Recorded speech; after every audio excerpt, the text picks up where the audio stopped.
Welcome to the No BS Short-Term Rental Podcast, an unfiltered look into the global vacation and short-term rental industry. I'm Mateo Bradford. And I'm John Stokinger. And this is our podcast. We bring the right people to the table at the right time, giving you an inside view and take on the short-term rental industry like no other podcast can. Morning, Mateo. How are you? I'm fantastic, John. How are you, man? I am good. Hey, getting this one in, just wrapping up my time here in Orlando at the Florida, our favorite event, the extravaganza here. Yeah. Glad. I'm super excited. Season, I'm not sure exactly when we're going to put this one out, soon. Season 3 episode, whether it's, 12, 13, 14, somewhere in there where it's going to go out really soon. Yeah. But we got a great guest. So go ahead and let you go ahead. Introduction here. Yeah. So this week we're honored, man, to have actually someone I met a while ago overseas that I've been in contact with. Consider him a good friend. Always have a great time with him overseas. Learn so much from him, and inspired by someone who really has their hands in, the business overseas at a level that I don't think we see really here in the States a lot. But without further ado, I'd love to introduce Carlos Perez-Lanzac De Lorca. I do it right? Wow. I'm working on it. Look, my Spanish. I'm really working on it. If you see, I got my coquille shirt on from Puerto Rico. Definitely gonna give a shout out to Puerto Rico. Puerto Rico needs your help right now. We're gonna do some things on that later. But Carlos, welcome to the show, man. Great to have you. How are you, man? What's going on in your work? Good. Thank you. That's I'm embarrassed now. Like what an introduction, but it's actually cool to see you guys. Yeah. It's been a while. Like not to see in person at least. We hope to have you guys soon at Vitur, but it's been hectic. I mean, like look at this year. We're gonna start the year with a pandemic, and we're gonna finish with a recession. So it's quite bumpy times. But it's active. Our industry is pretty hot over here. Yeah.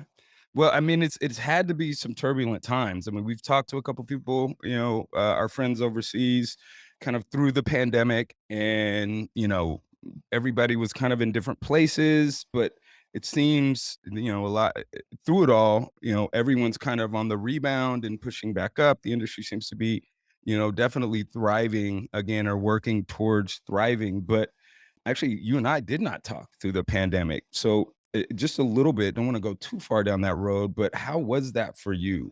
Especially someone who's involved in the space as you, and in so many things, both at the advocacy level and at the business level. It must have been quite a shock to just have the world stop. It was pretty scary, but I think we kept a very positive mindset. To be honest, it feels like what we see now. It feels like that was coming together during the pandemic. So people was still like focused and just getting ready. Like we knew that this was gonna end at some point, and we were just getting prepared. So in terms of like our operation company, we just got prepared for that. Changed some strategic decision like software. Strategic suppliers, and then right after the pandemic, we doubled the size of our portfolio. We've got a small one anyway.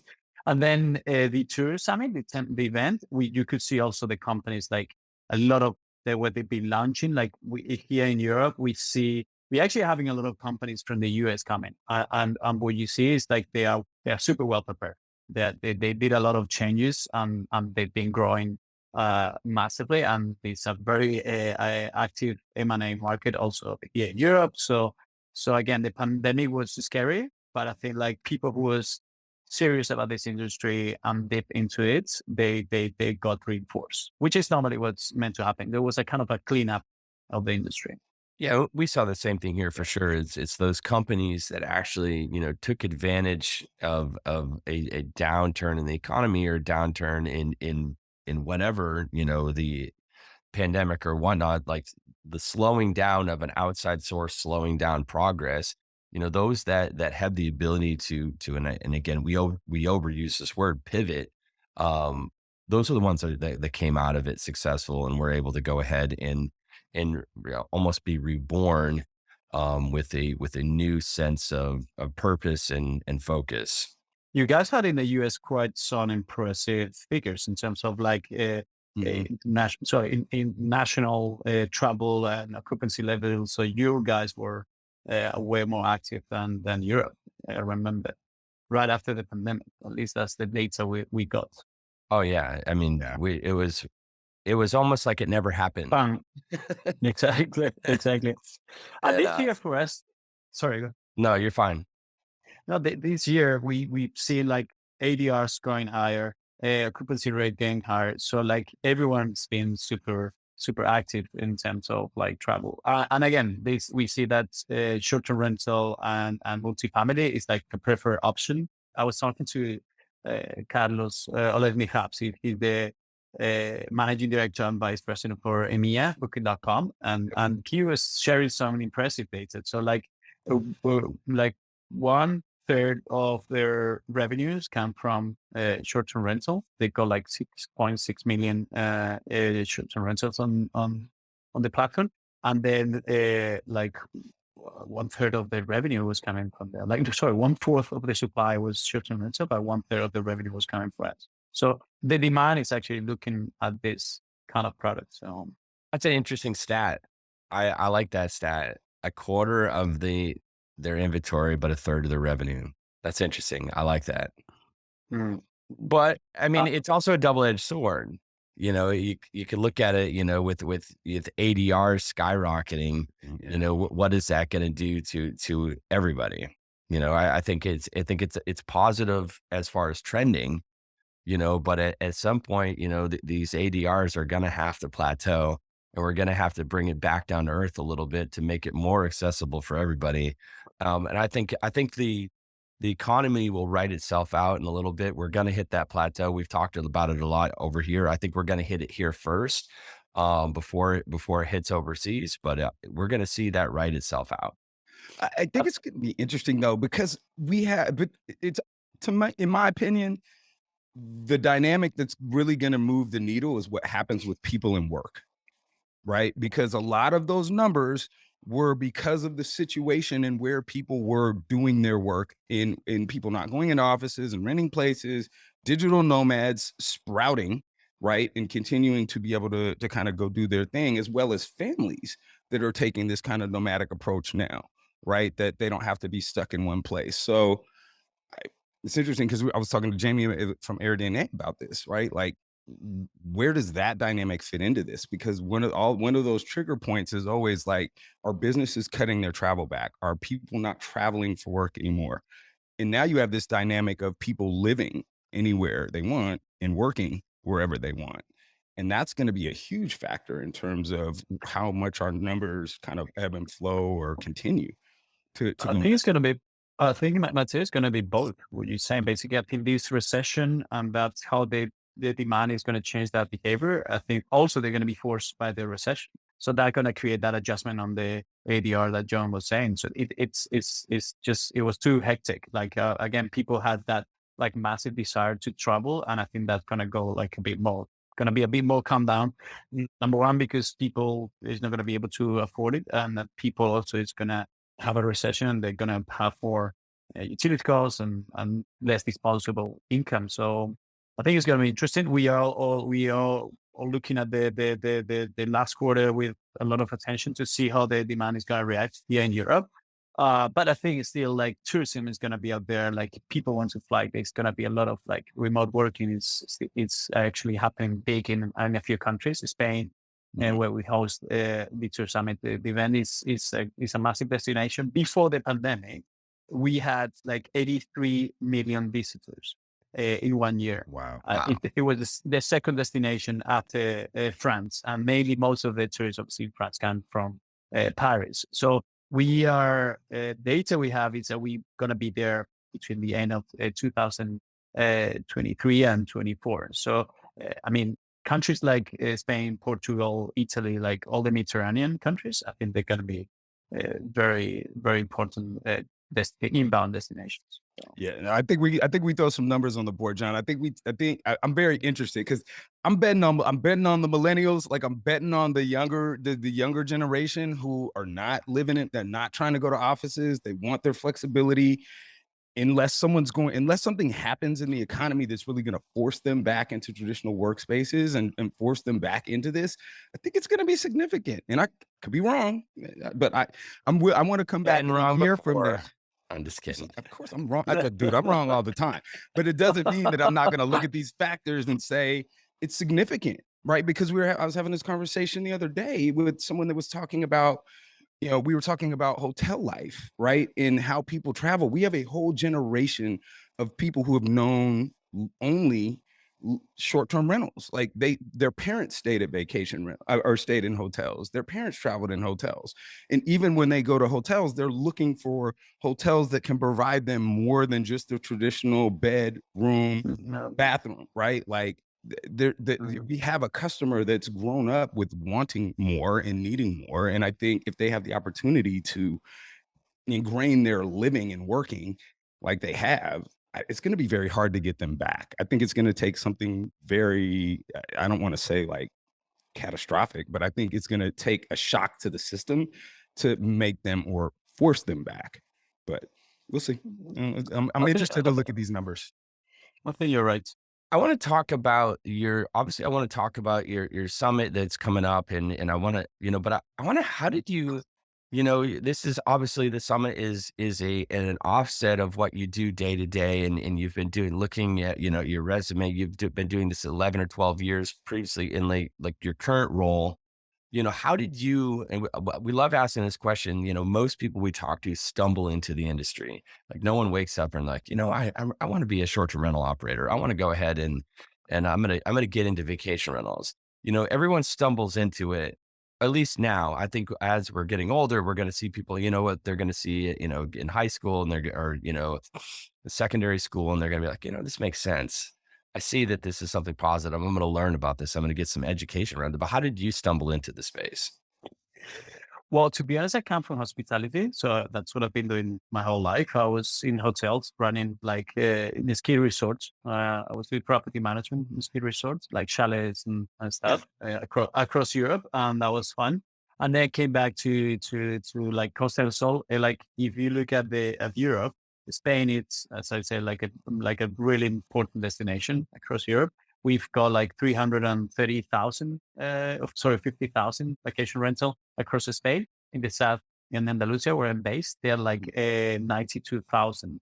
So it's a massive market for short-term rental. And then Malaga, Costa del Sol, Marbella, and all this area is 51,000.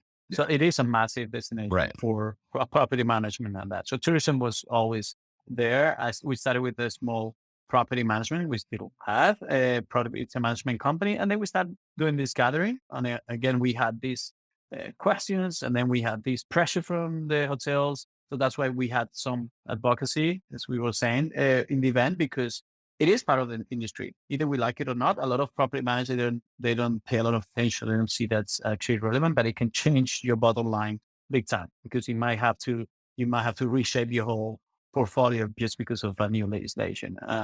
And so a structural change just because of that. So we start getting all these and trying to get answers to these guys with just a bunch of property managers, etc. And then it just went bigger and bigger and bigger.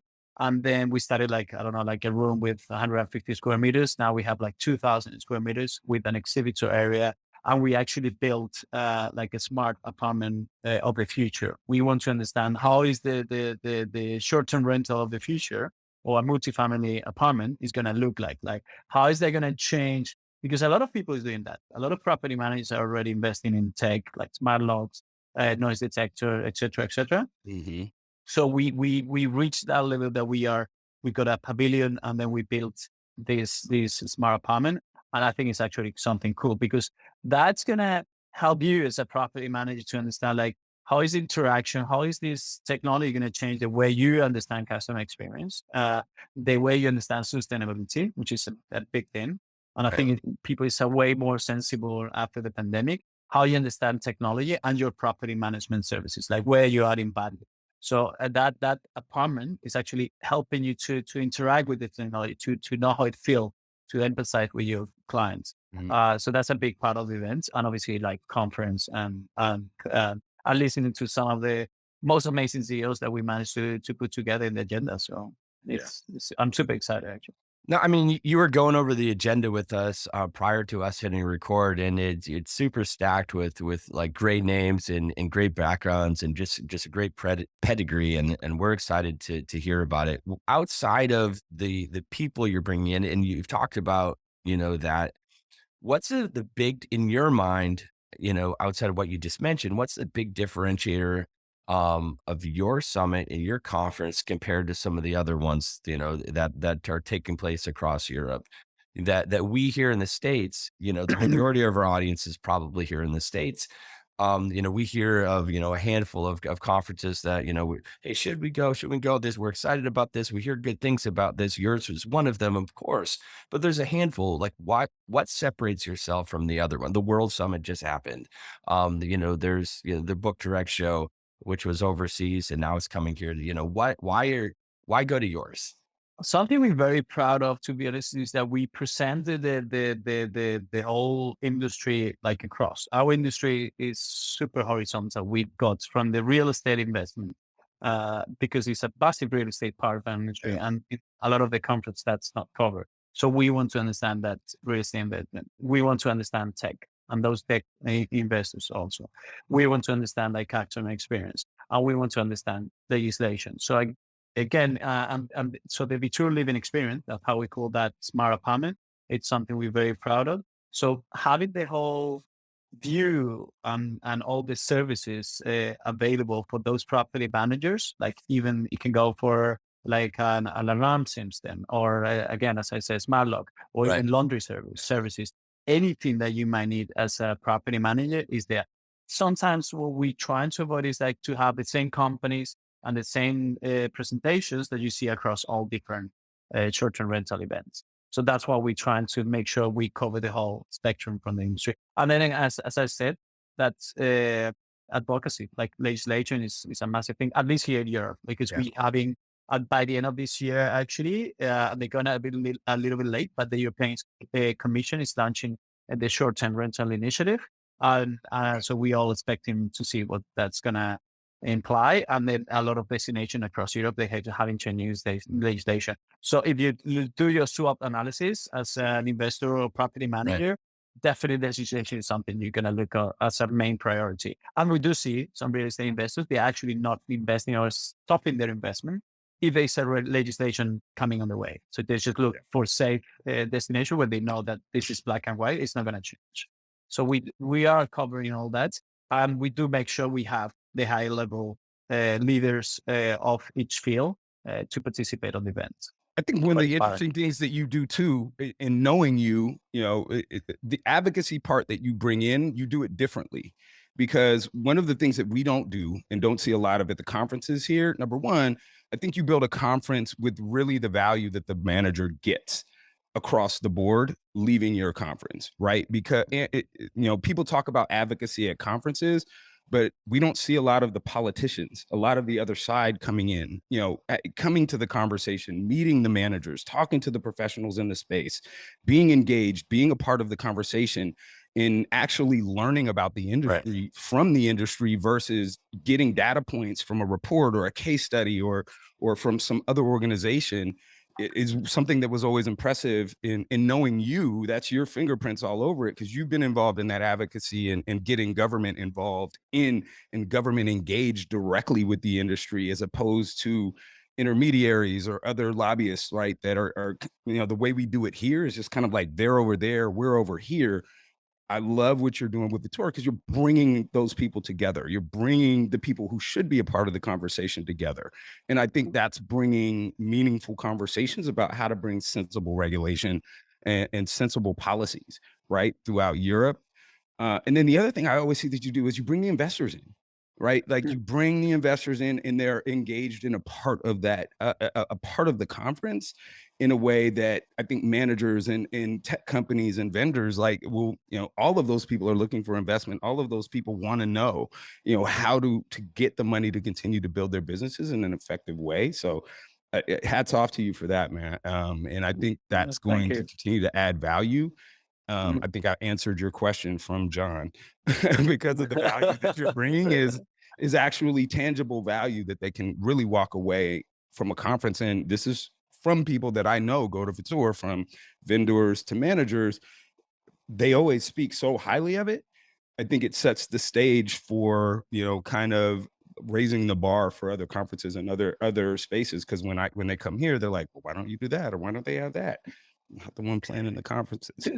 To be honest, thank you. I appreciate that what you're saying, Matteo. But something also we're trying to do, and I think it's as an organization, you have to be active and proactive. What we do is we do have American companies that are coming. Like this year, we got Steve Milo. Matt Loney has been already with Explorer several times here. There are a lot of American companies that they come into Vitur and they want to understand the European market. So we try to be proactive and make sure we are getting them and we engage it with the right connection. So we are, as the organization, we make sure we do the right networking. Something very cool as well, because again, a conference should be adapted to each level of attendee. So if you got all the CEOs, the decision makers and leaders of these companies, I think they should have a different conference experience. So we prepare, like this year, we prepare a Michelin star dinner, a private dinner for these decision makers, focus group, and then that privacy to understand what's coming next. The claim for this year is Vitur Summit next. It's been a lot going on with the pandemic. We are all looking forward, but we need to prepare for what's coming next. So you need to adapt and have a conference that is versatile enough to be useful for everyone, obviously. It makes so much sense. I love the curating the minds, getting the minds together that are on the forefront, and they can go ahead and talk, alone in private, but also talk about what they're seeing. And it makes so much sense. I love that, we're seeing that here as well. We're seeing, different, organizations and top CEOs coming over from, across the pond, coming in and learning about what's going on here and why we're different, and there's so much value in that. And, we're all closer, that we're all in the same industry together, and it's interesting to kind of looking at the trends, in certain things, North America and the US is ahead of the curve. But in many things we're behind the curve. And I love the meld between everything. And it's so valuable. Yeah. Thank you. And I think it is because we are what we say in Porto. I was talking to Matt Landau and Dana. They were both, they're doing a great job over there. And we were sharing also what's the where you are in the States. And it's exactly what you just said, John. And then where we are in Europe, and it's also exactly. So we see a lot of common points as the leaders and the decision maker, the property management companies, that we are facing the same problem. So you can take a lot out of those gatherings and all of these events. If you get the right people together, that's how you take the industry to the next level. And something very relevant that Matteo was saying, it looks like politicians and investors, especially institutional investors, it's like they were scared of our industry. When you bring them here and you put them together, there are people like you and me, they have questions, and maybe they find a solution not to understand that this is as good or even better than hoteliers or any other type of model. So, and then the investment is safe, and it's a regulation, and then you advise, and then you get and you're a business with it. So it's what you see with these events is that normally our industry takes one step forward. So I think it's actually relevant that property managers, we are super active there, and we're part of it. So yeah. What's for you? What this conference is coming right up. You got a lot of things going on, and you just mentioned next.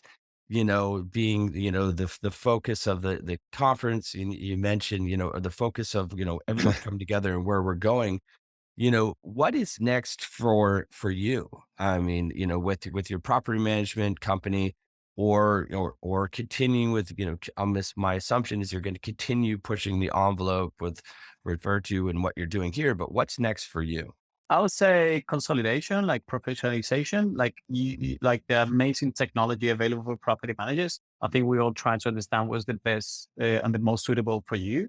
So I think that's happening. And once you implement that tech, boom, you got different needs, you got different suppliers. So that restructuring and the whole industry is happening. Then growth, a lot of property managers, they're growing. You see more like 1,500 units property managers, like bigger players. There's a lot of M&A going on there. So again, hopefully we're going to have a bit more diversified option of big players. I think that's always good. And then brand. I think it's building a brand. I think there are a lot of companies, they have a different strategy. Instead of going for volume, they just want to make sure they have different destinations and then right in the right locations. So Berlin, Paris, London, Madrid, Barcelona. And that's and they are emphasizing their marketing on the brand. So it's time for me to build a brand, a solid brand, with good values and like ground hospitality values, and try to differentiate your brand as a property manager. And it's time also to start looking at like what your value added is, and then see how that is going to be changed with the technology. I think that's what we're going. Love it. Love that answer. So We pounce and we talk a lot about brand here on this podcast and the importance of brand. And I love that answer. It's so important. You're right.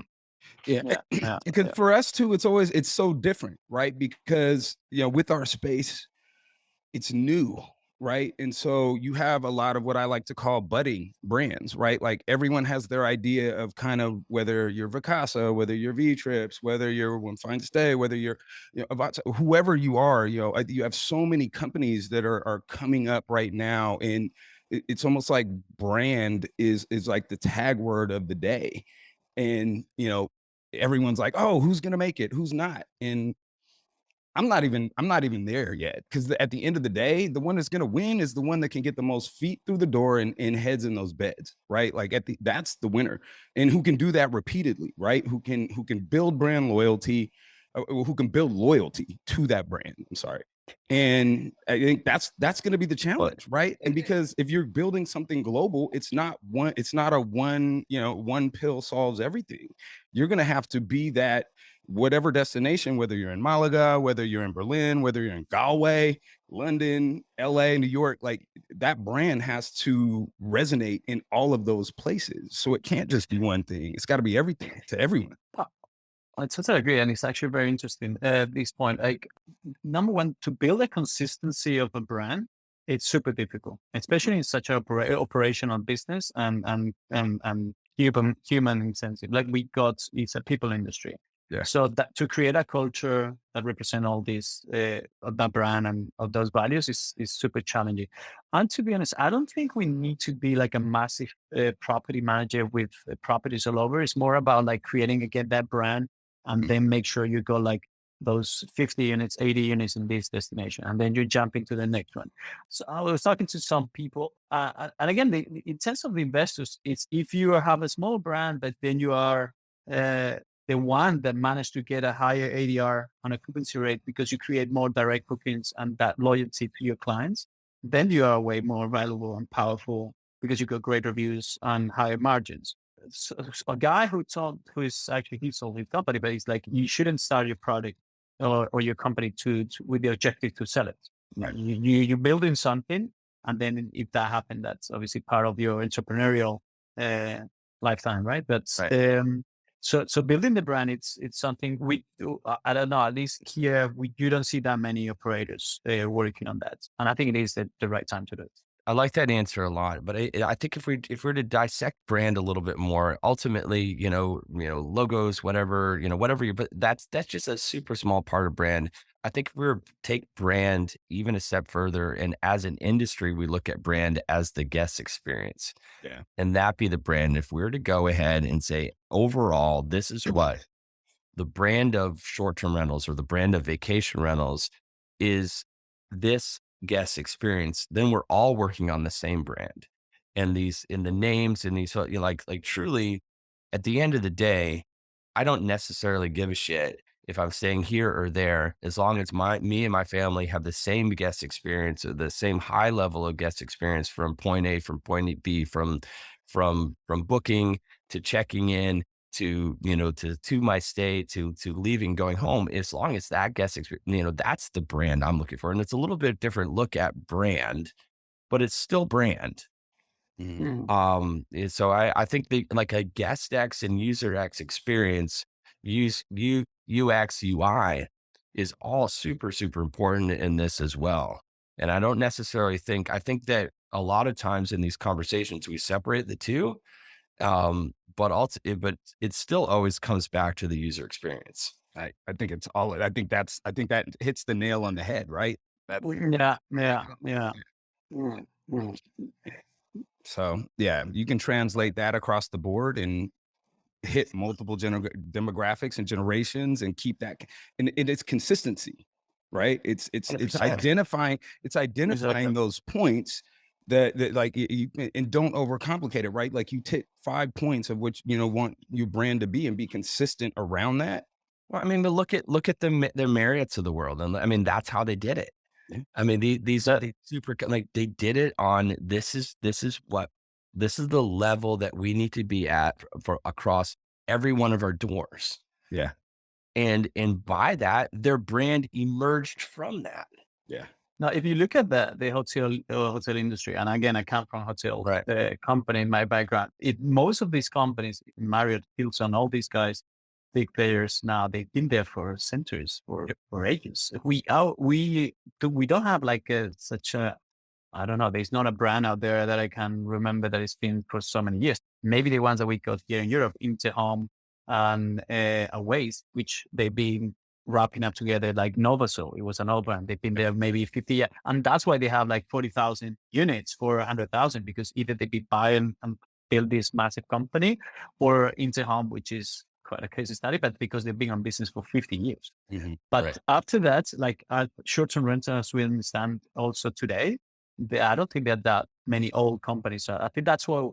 And then you were saying like, what's coming next? I think that's the line and the roots, the road that we're gonna be taking as an industry. Like having that consistency. Number one is super challenging. We're definitely gonna need tech. So tech is gonna be a major player there. Gonna play a massive role, and then that consistency across the board. That's Matteo was saying. I think that's the way. I So agree. my question to everyone is, who's going to create the best brand loyalty program? Because when you look at Marriott and you look at Bonvoy, like that was huge, and I don't think we made enough noise. Like what Homes and Villas is doing with that, and they're like keying into that. Who's going to really build that out, right? But Like, look at that. But you have Accord. They bought One Fine Stay, and they didn't manage to make it profitable yet. And they've No. got all this solid know-how from Yeah. one of the biggest hotel groups in Yeah. the planet. So they keep the baby, because Yep. One Fine Stay is a beautiful pearl there. But I don't know. It's a difficult answer. That's that's the one the thing that you challenge. don't- Well, that's what I'm saying. Like, I want to see who does that first. Like, But who's gonna have people racking up credit card points so they can stay in short-term rentals, right? Like, who's gonna really engage with Amex and Delta and like all of these other programs to build in a model that, to me, that's the branding part, right? That's what's gonna build customer loyalty. That's what's gonna get people excited. That's what's gonna get people, again, you think about it, like how many people do you know have an Amex right now that all they're doing is, paying their bills and doing these other things so they can travel, so they can get flight points, so they can get, Bonvoy or whatever points they're trying to get. There's so many different directions, though, Matteo, you can go with this, because like it's brand loyalty Yeah. from the end point being like the brand being a Marriott or whatnot, that we're talking there, or Delta or something like that. But then you take it to another step, like what we're doing at Hopper. Yeah.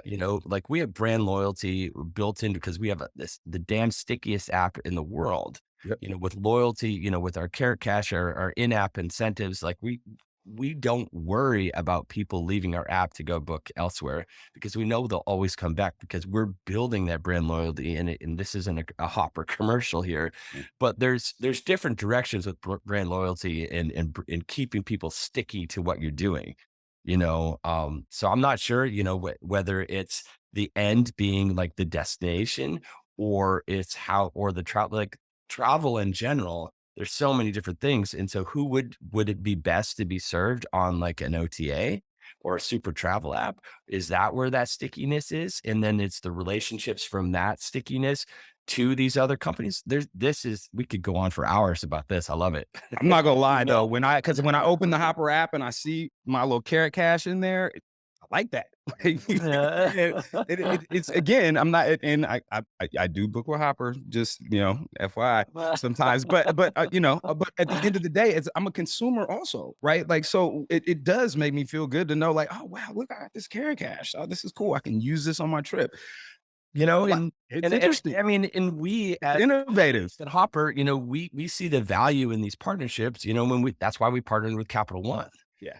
That's why, when our Capital One card users want to go ahead and book flights and hotels and cars today, using the rewards points through their Capital One portal, it's all powered by Hopper. Yeah. So again, more brands. Yeah, but and that's what I want to see in our industry. Go ahead, Carlos. But that's exactly the I was going to say. Like, what you see is that most of the loyalty programs that have been successful are just on the hands of the OTA, and it's one also thing. And Simon Lemon was also saying that in the past we as a property manager, we're giving away our loyalty programs to the OTAs because we just 100% allow you them are. to. And again, because we going into those, we subsidizing those Genius programs, those mobile rates. So we are, as a property managers, we not investing as much as we should on creating that loyalty. But then if you're gonna go to like an Amex level loyalty or Marriott's loyalty programs, I think it should be obviously like a massive player. That it's Gonna have to be the big ones, yeah. It has to be the big ones, the first one, and we haven't seen that yet. So it might not be as easy as we think, because we got this company with already like massive portfolio, like 20,000 units, and they still don't have that much. They do invest a lot of their direct booking, but not like a loyalty program as such. I love this conversation. And I think that there's so much can be done and said about it. And I'd love to see some loyalty programs like really work. Like, I'd love to see it, work. I think it's easy for a company like a Hopper or a company like a Booking to do these types of things because the infrastructure is already built.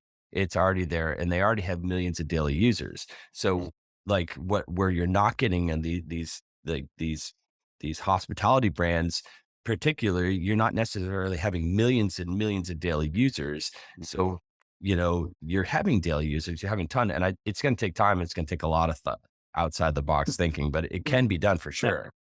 Yeah. And I think it's going to be interesting to see how that's going to evolve. Definitely. All right. So challenge, Carlos, let's figure out how to get it done. Like, I think it'd be huge for the industry. It would be for whatever brand. It will be.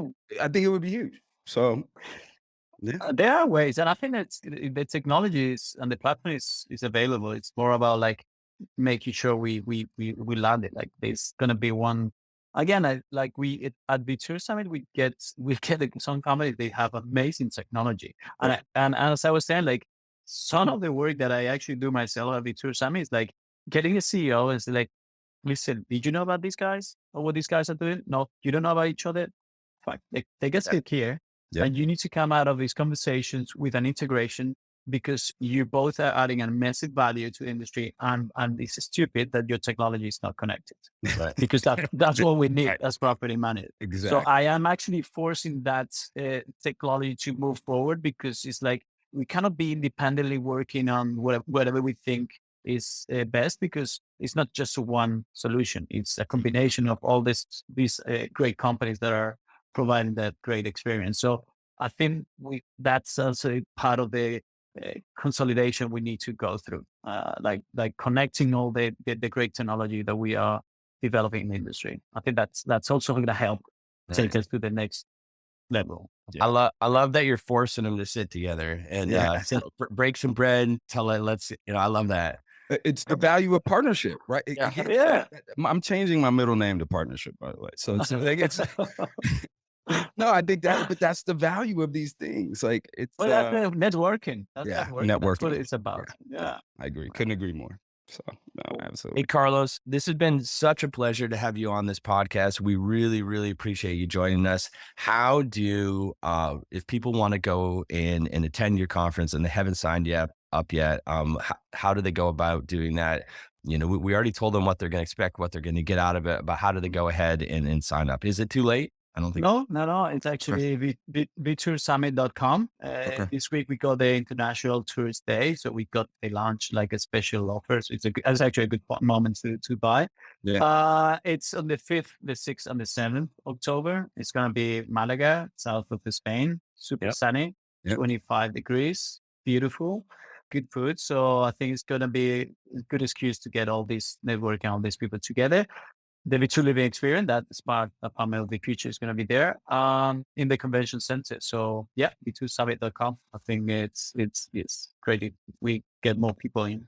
Absolutely. Well, we're going to check it out as soon as possible. We're going to put a link in the podcast on the website to go ahead and check it out. We appreciate you joining us. This has been great. It's been great to get to know you. I can't believe we haven't had a conversation before.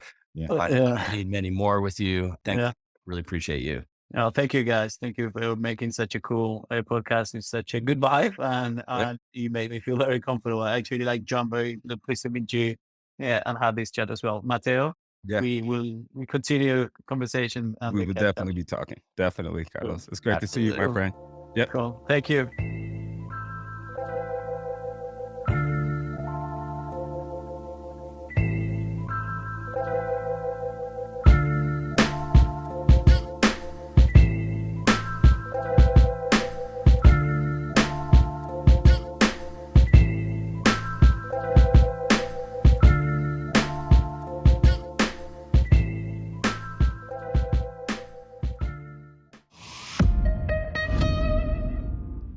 This podcast is a Hospitality.fm production.